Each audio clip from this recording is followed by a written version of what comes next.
वाशिम जिल्ह्यातील मालेगाव परिसरात अकोला नांदेड महामार्गावर ट्रॅक्टर आणि भरधाव ट्रक यांच्यात भीषण अपघात झाला असून या अपघातात 3 जण गंभीर जखमी झाले आहेत। जखमींमध्ये ट्रॅक्टर चालकाची प्रकृती अत्यंत चिंताजनक असल्याची माहिती आहे। मिळालेल्या सविस्तर माहितीनुसार मालेगाव परिसरातील अकोला नांदेड राष्ट्रीय महामार्गावर झाडांची कटिंग करण्याचे काम सुरू होते। यासाठी ट्रॅक्टर रस्त्याच्या कडेला उभा होता। दरम्यान वाशिमकडे भरधाव वेगाने जाणाऱ्या ट्रकने ट्रॅक्टरला मागील बाजूने जोरदार धडक दिली। धडक इतकी भीषण होती की ट्रक रस्त्याच्या कडेला जाऊन पलटी झाला। या अपघातात ट्रॅक्टर चालकासह ट्रक चालक आणि त्याचा सहकारी गंभीर जखमी झाले आहेत।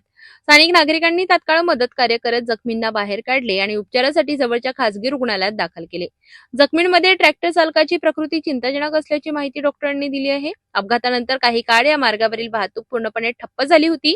पोलिसांनी घटनास्थळी धाव घेत वाहतूक सुरळीत केली असून पुढील तपास सुरू केला आहे।